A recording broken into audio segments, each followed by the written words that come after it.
Hi there, Sam here. Just wanted to start off by saying congratulations to Mark on the birth of his new son, and hopefully the coming days and weeks are a real blessing for him and his family. As it relates to the channel, I don't know what'll happen with the introduction to Christianity discussions, but if they go away, they died for a greater cause for sure. So, anyways, yeah, as for today, I was thinking about some stuff with my continuing education. I'm a CPA, and as part of keeping my license, what I have to do is go to these continuing education conferences, and they're really sort of like part classroom lecture because they have a lot of technical information in them. And even though I'm not tested on it, it's pretty important that I remember the information and keep good record of it for my job. But there's also not any kind of formal testing, let alone like papers or presentations involved with it. So one day I was at a conference and the speaker gets up and he's talking and he says, there's only one person I've ever turned over to the IRS because I thought they were doing something unethical. And we're all just kind of looking like, okay. And then he says, the guy brought me a 1099 and he told me I can't pay any taxes on this and had about $100,000 worth of income on it.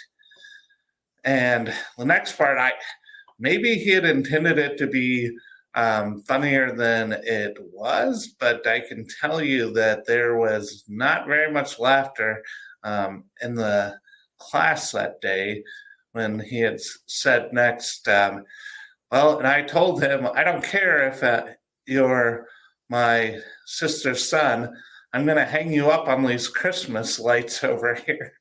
And we're just all kind of looking at each other like, what in the world is this guy talking about? I mean, I don't know. I definitely have some people in my family who can kind of be idiots, but none of them that I've ever thought about reporting to the government for anything, let alone something that could be as serious as a tax violation. So I guess it got me to thinking. So do you owe a special obligation to family members in terms of, or do you have a higher standard for how you should treat them than anyone else? And if so, how do you think about that I get morally? So, I mean, one thing, if you frame it as a question, is should you report a family member to the government? Is you might think, no, I don't think you should ever report anyone to the government. The government's corrupt. It has its own agenda.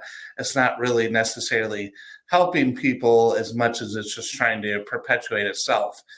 And I actually have quite a bit of sympathy for that mindset sometimes. I think there's a lot of things about tax administration and laws in general where it seems like they serve the organizations that are enforcing the law more than anything else.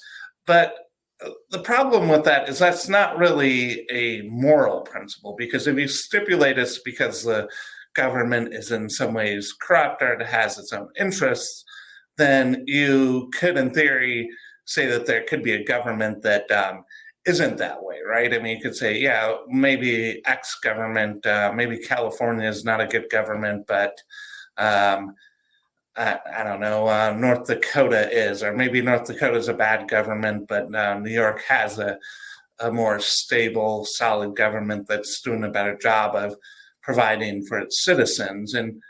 But if you stipulate to begin with, though, that there are times when, at least in theory, you should report someone to the government, or that would be the moral thing to do, then do you have any special obligation, I guess, to your family members is the question. And so in thinking about that,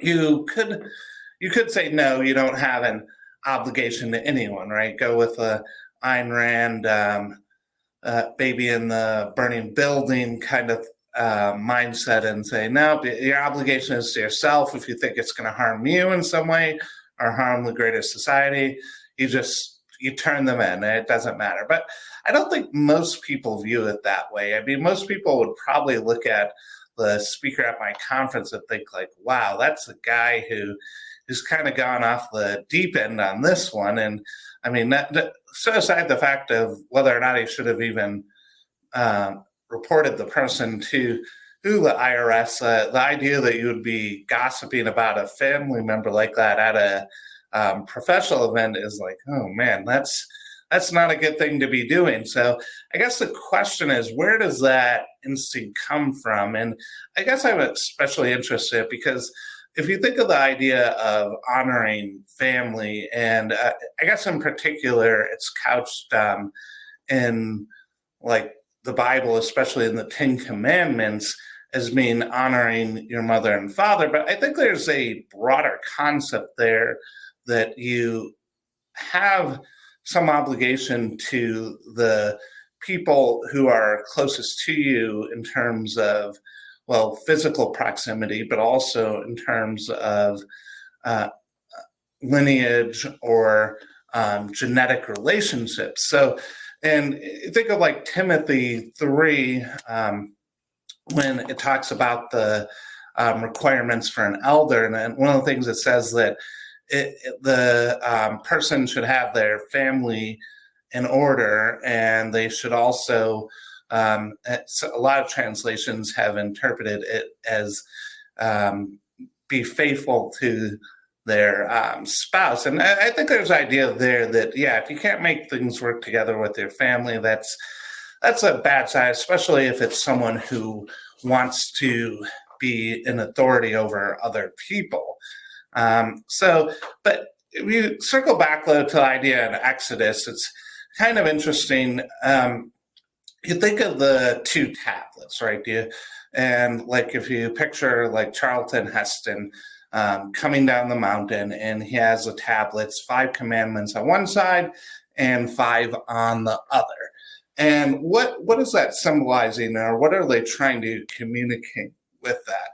Well, one thing that could be is it could be the difference between sort of things that are, and I know a lot of Christians, especially Protestants, don't like this distinction, but I have heard Jewish scholars who have said this. So I think it's in line with the tradition, where you could think of like the first tablet as being things that deal with holiness or relationship to God. And you could think of the second tablet as being things that relate to morality or relationship with other people. So looking at it, for example, like on the first tablet, you have thou shalt have no other God before thee, honor the Sabbath, and keep it holy, and then the ordinance against graven images. So you can see where those are all things where they may not have an inherent moral nature to them, but they're about sort of like the rightness of the of how someone should live and how they should be ordered relative to themselves and relative to God. And so the question that comes up if you're looking at the tablets is, what side of the tablets does honor your mother and father, where does that belong? So is it a moral standard, or is it a kind of a holiness standard, like honor the Sabbath day and keep it holy, right? And I guess like thinking about it, it's something where I think so do you have an obligation to your parents, or to your,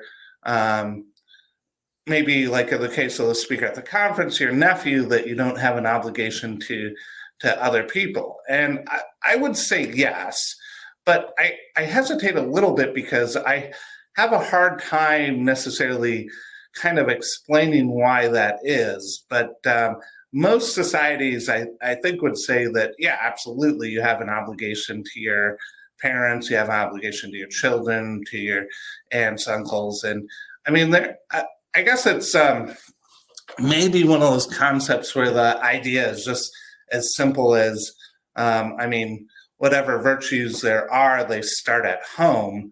But I don't know if it necessarily is only that, though. I mean, I guess there's also another reading where you could think about it as sort of the Ten Commandments is kind of being a history of the universe, and it begins with God, and then it goes to the day, and then it goes to the idea of the patriarch and matriarch, father and mother, and then it transitions to the next one is thou shalt not kill, which in the biblical language relates to Cain and Abel.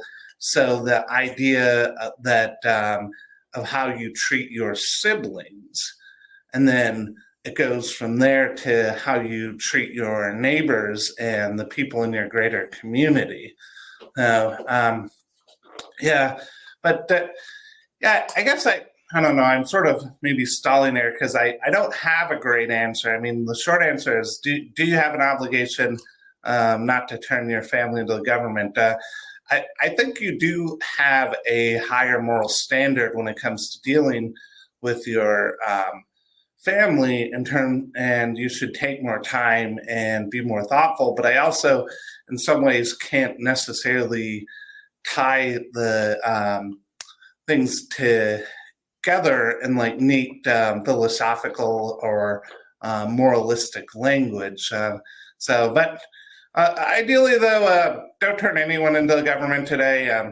Just make sure your taxes are filed, and hopefully I'll continue to make these videos and see some other people around here in the future. But I'm not sure what exactly will happen with the reading group discussions, and I'm kind of honestly a little bit lukewarm on whether or not I'll keep the solo videos going. So if you liked it, if you didn't like it, leave a comment, maybe tell other people they should watch it, and hopefully I'll see you around later.